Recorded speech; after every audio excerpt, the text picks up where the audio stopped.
Hi, I'm Peter Gould. For more than 20 years now, I've been creating award-winning television, radio, and motion picture projects. And I'm leading the team putting together a new theatrical documentary called Infringe, Second Amendment in the Crosshairs. Here's why.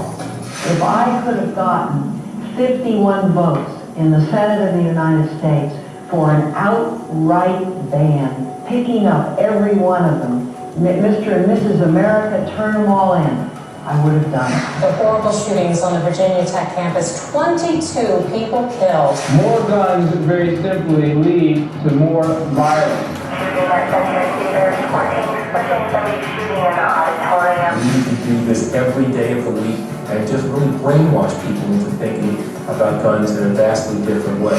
617 Hook School. Cause indicating she thinks there's someone shooting in the door. Just because you have an individual right does not mean that the state or local government can't constrain the exercise of that right. If we allow the government, President Obama, through executive order, through rule, regulation, or law, to take out the Second Amendment, what we've effectively done is open the door for them to take away all of other constitutional rights.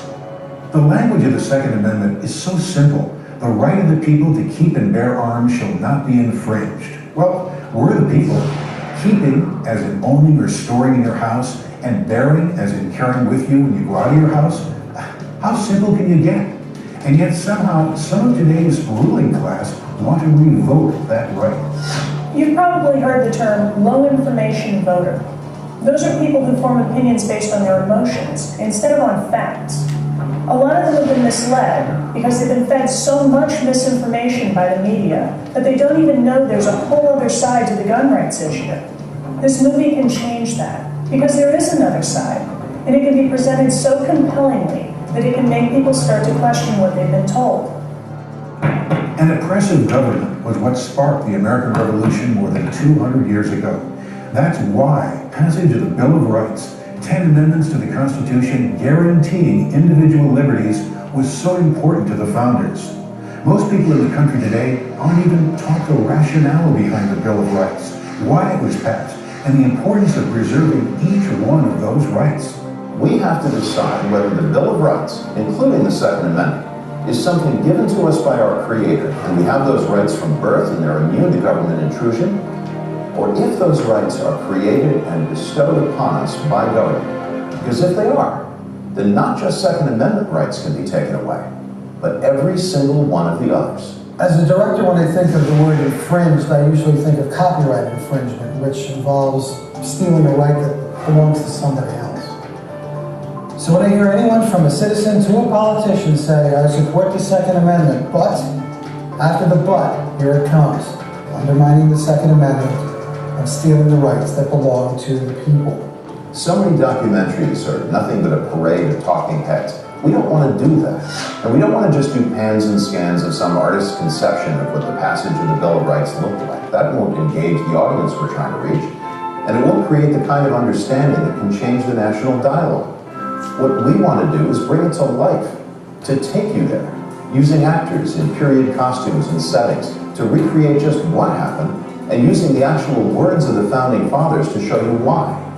Then we'll come forward in time through some more recent historical references, and then in the present day show how the Second Amendment is just as applicable now as when it was passed. We've recruited some of the leading constitutional experts in the world for this project. Professors who've taught classes on it, scholars who've written textbooks about it, lawyers who've won Second Amendment cases before the U.S. Supreme Court. And we're not stopping there. We're also interviewing law enforcement officers, firearms experts, mental health professionals, and citizens who've successfully used firearms, including so-called assault weapons, to defend themselves and their families against crime. So this is where you come in. We've got a great team. We know how to do this. We can produce a fantastic documentary that can open a lot of eyes and change a lot of minds. But let's face it, no documentary on the Second Amendment is ever going to be funded by Hollywood. For that, we need you. We've set a $200,000 minimum funding goal for this project, and with that budget, we can make a very solid movie. But every dollar above that amount will allow us to improve the production values even more. Consider, last year's runaway success, 2016 Obama's America, was made on a $2 million budget. With funding at that level, we can add more locations, we can shoot more ambitious reenactments, and we can add other details that will make the movie even more engaging. How far we can take this project is entirely in your hands. So if you're watching this on YouTube or Facebook or on our webpage, find a link to Kickstarter. If you're on Kickstarter already, click the button on the right that says Back This Project. And if you believe as we do that this is a critically important story for every American to hear, then please, click on the highest number you can afford and help us tell it. So that is the video that is presently running on the internet on Kickstarter. Can I see a show of hands? How many people know what Kickstarter is? Okay, about half. So we'll cover that. But a little bit of background. First of all, there are three of the four you saw on the screen here today. Myself, Gary Thoreau, and Jennifer Larson, and Frank Petrilli, who you also saw is teaching an acting class in New York today, so he couldn't be with us. We're from a company called the Intervale Group, which is based in Shelton, Connecticut. It's a company that I started back in early 2000. And in order to explain how this project came about and how we ended up doing what we're doing, I should give you a little bit of personal background, because the way that I got to where I'm involved in this is kind of unique. In the late 1970s, hopefully I don't look quite this old, but I am, I was interested in being an attorney, and one of the ways you could potentially do that is join a police department, and you could get your college education paid for while you were on that job, and potentially you could get a law school education paid for as well. So I joined a municipal department in this state. I won't name the department because I'm still with it today, and it would make me a department spokesman, and then it would limit what I can say, and I'm not going to do that. So I will simply say, today I am still a part-time law enforcement officer with a decent-sized municipal police department in Connecticut. And so my appreciation of the Second Amendment really began in the police academy. I was, in high school, an absolutely atrocious student. One of the things that I hated the most was American history, because the way it was taught way back in the olden days was nothing but a collection of facts and dates and names of battles and things that you had to memorize and then answer on a test. And nobody, from the first memory, I mean, I think I first took American history in the 4th grade, I can't think of anybody teaching one of those classes who tried to put you into the heads of the founders.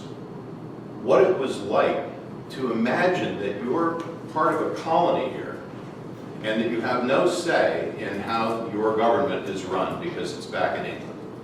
And they're dictating to you how you're going to be taxed, how you're going to live, pretty much every facet of your life. And to reach the point where you're so sick of it that you're willing to die rather than continue in that way. And you're willing to actually fight a war against your mother country that you will very, very possibly lose.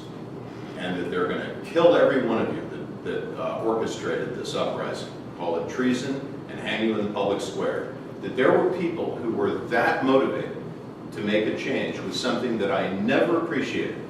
4th grade, 5th grade, the 6th, right on through high school. I actually dropped out of high school in my 11th grade year.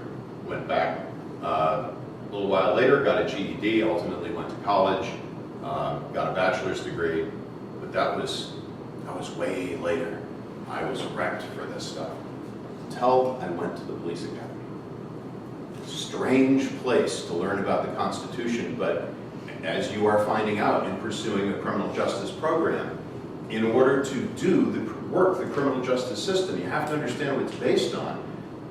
And a lot of it is based on constitutional law and the preservation of individual rights and the fact that you can't conduct a search and seizure without probable cause, and you can't arrest without probable cause and often without a warrant, and all of the safeguards that have been put in place that were not necessarily in place under British rule. So, personally, I got a really good sense of individual rights and liberties at that point, and have carried it ever since. Ultimately changed career paths, didn't stick with law enforcement, decided not to go into law. My department found out that I had a background in computers. I ended up putting in their computer systems, hired away by the company that sold them those systems, ultimately ended up in the, where are we, mid to late 80s, teaching police how to use computers as a law enforcement tool. And in the late 80s, you have to appreciate, cops were still writing police reports with manual typewriters. I don't even mean electric typewriters. I mean hit the key hard enough to make it hit the paper hard enough. There were no such thing as word processing, no such thing as a database. There was no internet. And I'm going in and teaching this new thing to police officers who have never seen this stuff before. Ultimately ended up making training videos on how to use those systems, and then there was an upset in the economy at some point, late 80s, early 90s. My company fell on hard times. They said, well, you got two choices. You can move to California, which is where we're based, because we're not going to keep a Connecticut office anymore, or we'll part company. Parted company, got into the production industry, because they'd already been making training videos for them, and went into full-time production. So since 1990, thereabouts, video, television, and radio, and film have been my life. This is what I do. But I kept a part-time commission. So on weekends, I still put on a uniform, I still get in a patrol car, and I still chase bad guys. And I will do that tonight, from 6 o'clock tonight until 1 o'clock tomorrow morning. And I'll do it again tomorrow. And then Monday, I'll put my production hat back on, and I'll go work in film, television, and radio again. So, with that mindset, somebody who really appreciates and understands to the degree that I do, because keep in mind, I'm not a lawyer, I don't have a master's degree, I don't have a doctorate, I'm not a historian. I have a solid layman's appreciation of constitutional rights, as do my fellow production professionals. We all have a good, solid, layperson's understanding of these issues. And we've come to appreciate even more acutely what the founders were trying to do in escaping what they saw as a tyrannical government. One of the aspects of that, in our view, and you were hearing multiple views during these 2 days, and I know that, but in our view, one of the things the founders did that was, well, the founders did a couple of things that were brilliant, but two come to mind right now. One was, when they wrote the Bill of Rights, they didn't say in the bill or the Declaration or the Constitution that they were creating these cool new rights that everybody would have. What they said was, you have these rights as a free human being, and everybody has them as a birthright. They're yours. Government didn't give them to you, government didn't create them, and because they weren't governments to give, nobody can take them away. And so, the Constitution and the Bill of Rights are very carefully written, as is the Declaration of Independence, to say, we're not making this stuff up. This isn't ours to give you. This is yours. You had it before this was a country. You had it when you were a British subject. It's just that in Great Britain, they didn't allow you to exercise these rights. We're going to make sure you can. And we're going to do it by writing down in the founding documents of the nation, of which, of course, the Bill of Rights is one of the fundamental ones. These are your rights that we acknowledge as the government have been your rights forever. And here, they're never going to be taken away. That's a pretty amazing bit of logic that they used in not saying, we're going to make these rights that you're going to have. In saying, no, you had them already. Danger in that, of course, is once you start allowing someone to tamper with any of the rights that were written down that way. As I said in the Kickstarter video, you run the risk that now you're setting a precedent that says, well, maybe these rights weren't really yours all the time. Maybe they really were all creation of government. So once you say, it's kind of hazardous if you exercise this particular right, this is kind of dangerous, maybe we want to start putting constraints on it. Well, if you can do it with this one over here, why can't you do it with that one? Why can't you do it with this one? You know, the Second Amendment is what we're talking about today, but for a minute, think about First Amendment. We have certain kinds of speech today, without getting into a great deal of detail and sidetracking the class, that inflame people in other countries and make them angry at our country. I've heard it said that in some cases, making people in those other countries angry can put American interests at risk and put American soldiers at risk. And so maybe we're going to start potentially saying certain kinds of speech are not okay. Slippery slope. Because once you do it with that, once you do it with the Second Amendment, slowly you can erode individual liberties to the point where you become a collectivist society, which is what the founders were trying so hard to stop us from being. So with all that in our heads,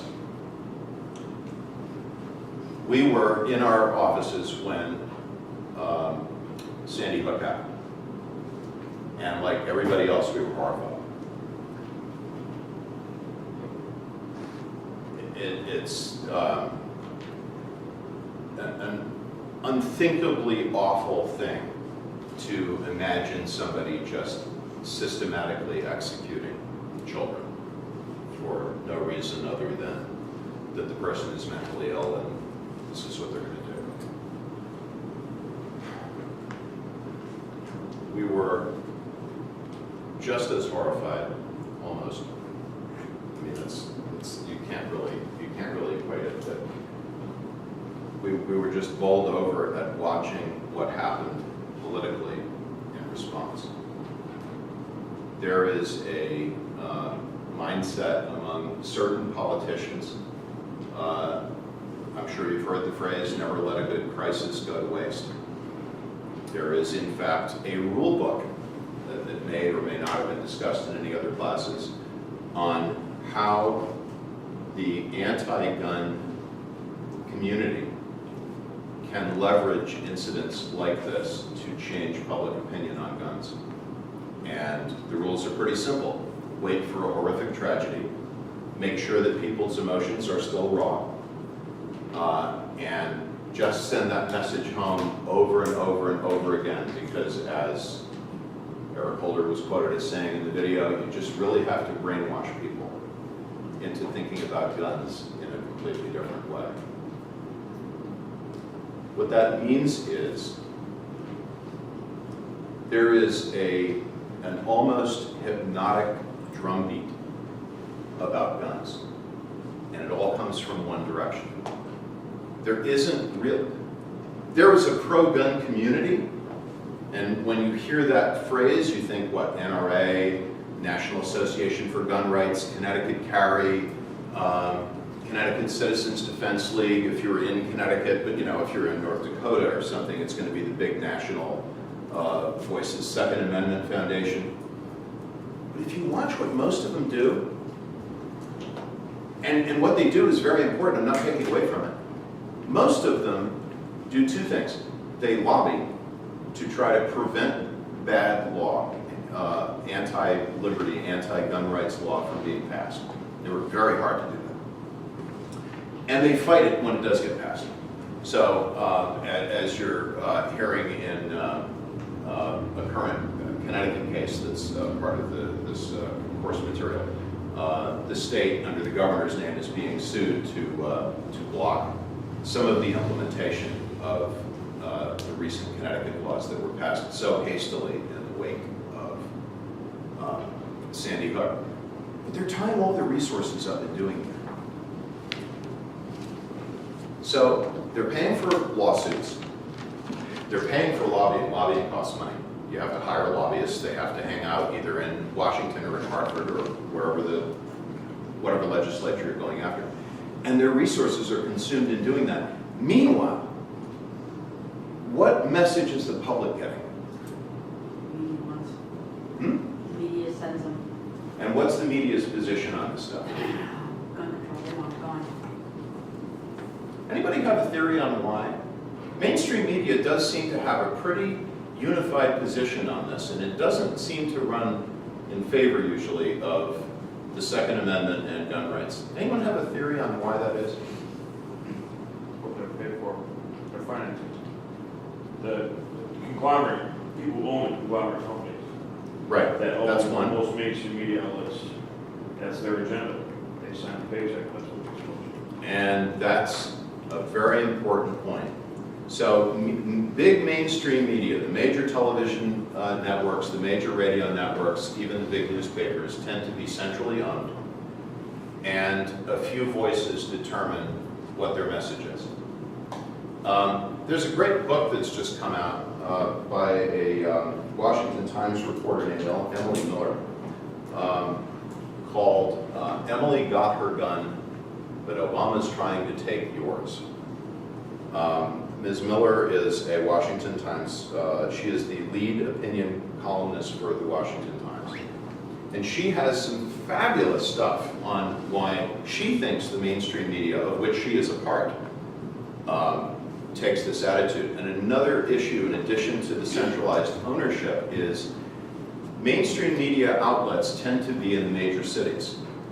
New York, Los Angeles, Chicago. Very anti-gun areas, places where firearms ownership is very unusual. You don't find the big television networks being located in Ottumwa, Iowa, or rural Maine or something. You don't. And so the places that reporters tend to come from are New York, Los Angeles, Chicago, and other big cities that tend to have very strong gun control. So what's their own personal makeup going to be? They very often have grown up in a place where gun ownership is unusual, where gun owners are seen as suspicious, a little weird, maybe a little dangerous, maybe a little nutty. I mean, you see in the headlines, gun owners are often referred to as gun nuts. So if that's what you grew up in, that's going to control your mindset to a large extent, unless you're the sort of real visionary person that goes beyond that. But usually, you're going to kind of toe the line. That's where mainstream media tends to come from. It's sort of a collectivist thinking. And then there are exceptions in that mainstream media, like Emily Miller. That's unusual. So that gets to, how do you get another voice out there? How do you balance? How do you balance the conversation?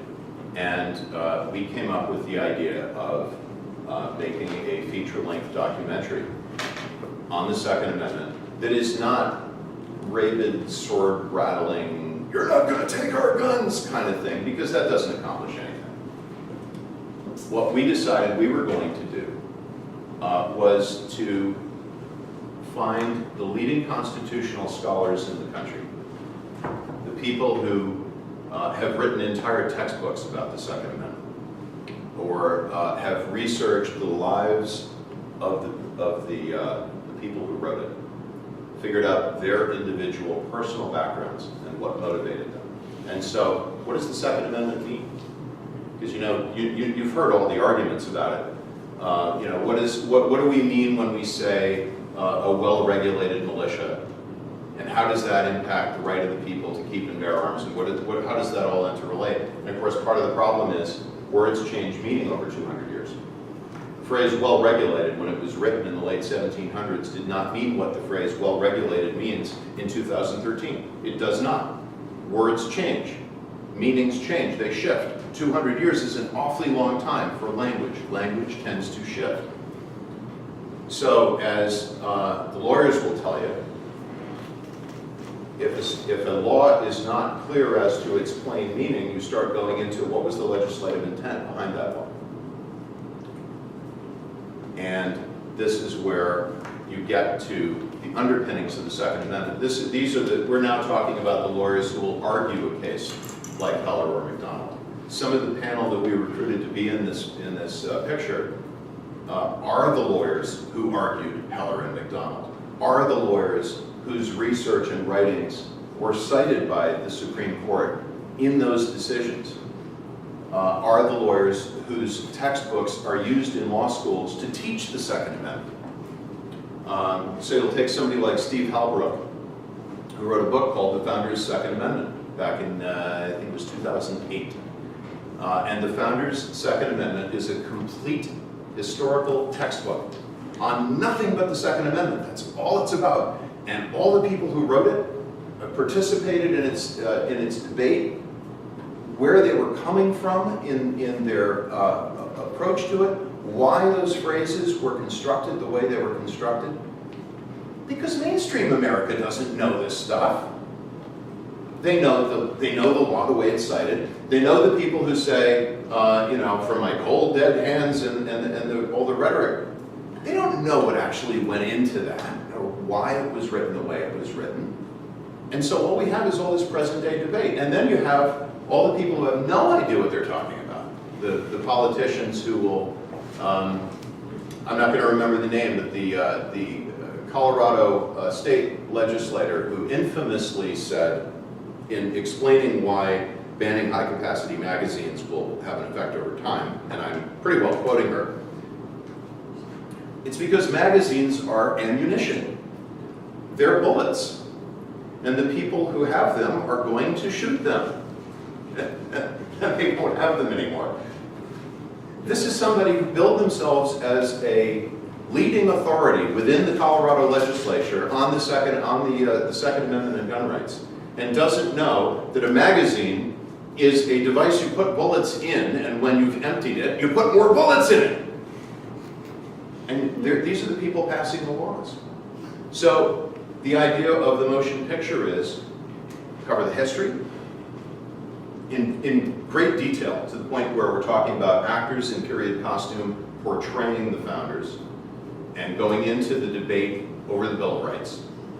And then coming up through present day and dealing with major cases where either citizens used firearms to defend themselves,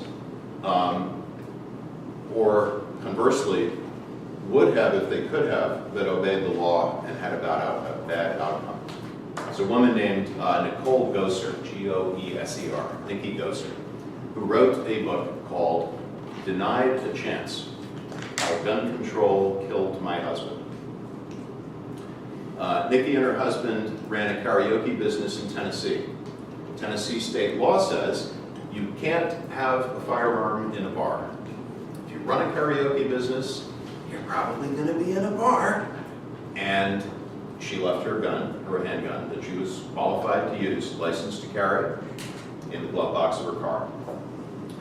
And she and her husband went into this bar and ran their karaoke business. Unfortunately, there was a crazy guy who had some sort of obsession with Nikki Goser, had seen her do the karaoke business. I guess she was his type, and he was more than a little off.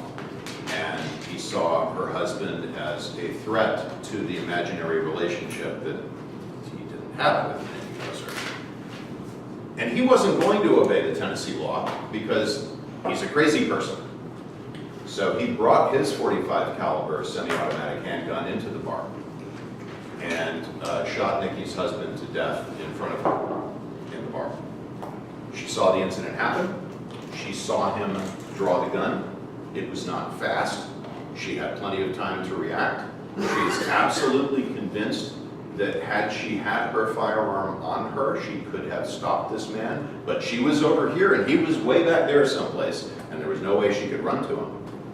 Nobody stopped him. He put, I think, 4 rounds into her husband. Nikki found us and said, please, can I be involved in your panel?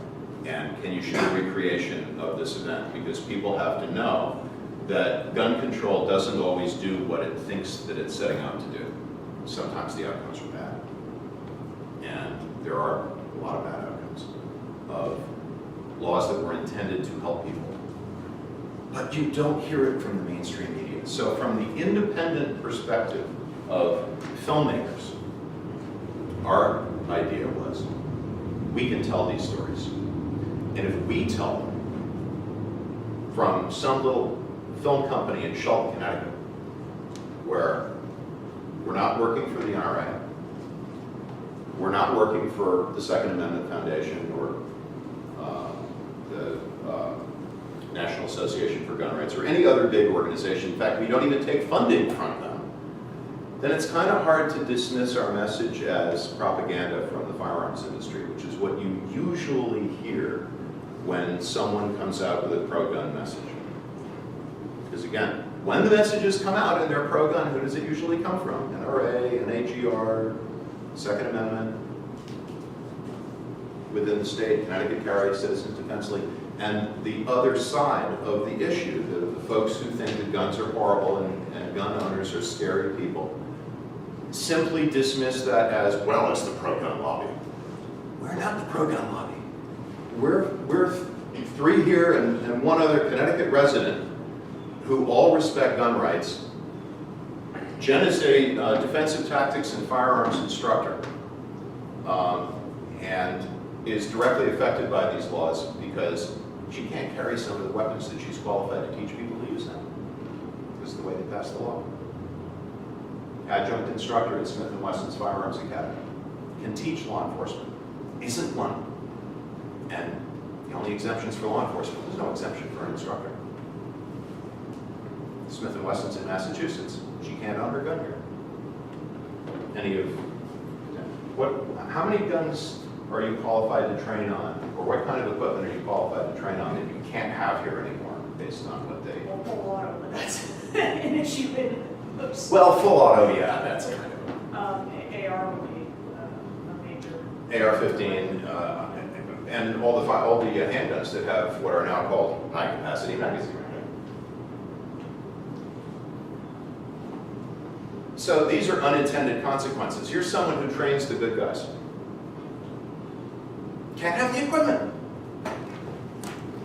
My training surpasses every police officer unless they have the same training. Yeah, well, she's scary. She outshoots the Boston SWAT team in competition. Not a hobby. True enough. How did you learn how to shoot, or where did your interest come from? It's weird, actually. I had been doing martial arts and stuff since I was a little kid, and I actually got into the Red Cross side of things. I was an instructor trainer for them for years when I was young, and I had dabbled in shooting a little bit, but nothing big. And a friend of mine owned a range who had worked with me with some of the Red Cross classes, and there's a little give and take through the first aid side of that. So once he realized that I could shoot and that I had a background in fighting and I was okay with that sort of stuff, he sort of took me under his wing and started building certs, and I got really into it. And when I went up to Smith & Wesson to take the first instructor course, they loved me, and he just wouldn't let me go. He kept upping my training, upping what I got exposed to, and kind of went from there. Okay, interesting. And for Jen, it started out as a hobby and became part of her profession, although Jen works with us in production primarily as an interviewer. Usually you see the talking head on camera and you never see the person that they're talking to. They're talking to Jen. And there's a whole skill to drawing out a person who's going to be interviewed on camera and get just the right sound bites out of them with just the right attitude, just the right emotional pitch. That's what Jen is amazing at. Gary's our head writer. Gary would take all of the interviews that are done with all of these experts and go through hundreds of hours, typically with a panel this size, of material and figure out what are the sound bites and how would you string them together to create a narrative, and then what additional narration do you need, and then what's the dialogue that we would give the founders based on their own writings, because that's part of the thing, of course, is we don't want to fictionalize what the founders say. There's a lot of their own written material to draw from, so you want to give them legitimate dialogue that is actually based on their own words. Programs such as 60 Minutes have created what I refer to as the docu-editorial. And that is, they start out with a position, and then they choose things to include in their report, so at the end of the report, you feel a certain way. And when I started out in radio, actually, when I was 11, which is a story in itself, I was always interested in being fair and balanced, long before Fox started using that term. So what we want to do in this documentary is sort of counteract the kind of approach that you see on programs like 60 Minutes, where you're always left feeling, well, what aren't you telling me? We want to tell you the rest of it. So, as Peter was saying, the idea is to take the Founding Fathers' actions, their motivations for wanting to establish a Bill of Rights in the first place. Remember, they came from England, where they were subjects of the king, and all of their rights could easily be rescinded by the king. Coming to America, they didn't want to have that. Instead of what they had come from, they wanted the people in America to be citizens in control of their own government, rather than the other way around. Pretty radical idea, and certainly not one that the elites in Europe would have endorsed. But that's what they wanted to establish here. So what we want to do is take what the Founding Fathers' mindset was at that time, and by going through their writings and finding out their actual written opinions in this, we can recreate what the debate was over the Bill of Rights. And it was a spirited debate. Why were these particular rights established? Why did they codify into the Bill of Rights? And once we bring this stuff alive by using actors and very accurate recreations, again, adopting the real words of the real founders, people will be able to see something that high school and colleges generally don't teach you. They'll give you, as Peter was saying, a lot of sort of dry statistics, but this brings it alive. And once you understand why the Bill of Rights were passed, why the Second Amendment was written the way it was, then we're going to track on through history and show how the Second Amendment over the decades has protected our rights. We'll get into today's gun rights debate. We'll look at both sides. We'll see what the arguments are, the key arguments on both sides, and then we'll fact check them. See which ones are based on reality and which ones are based on ideologically driven emotion. We're also going to be talking with law enforcement officers, mental health professionals, just a whole slew of people, plus all these constitutional experts. So when you actually get through watching this documentary, which is going to be studied with the kind of facts where you go, I didn't realize that. Now this stuff is starting to make sense. At the end, you'll fully understand what the Bill of Rights was about, and particularly the Second Amendment. Has this been attempted before, either with a good or bad outcome, in your opinion? One of the members of our panel attempted a documentary on the Second Amendment called In Search of the Second Amendment. Mm-hmm. And the problem that he ran into was lack of funding. So he produced it very cheaply, and it ended up being a parade of talking heads with very, very long, drawn-out sound bites that it's difficult to watch. And I was actually a little worried when I approached him, because he's David Hardy, I'm sure you know the name. Mm-hmm. And I was a little worried that he would see our effort as competing with his own. But he's a major player in the national Second Amendment legal community. So I couldn't really ignore him, and with a little bit of trepidation sent him an email saying we want to do this thing. And what I got back was, oh, thank God, someone who knows what they're doing wants to take this on. And he's become one of our biggest supporters. So we've met with him. I've been to DC and had some long meetings with David. But that's, there's one other fairly recent effort called Assaulted: Civil Rights Under Fire. That is actually, if you can find a theater that carries it, it's out now. It just isn't in very many places. That started out as a California-based documentary.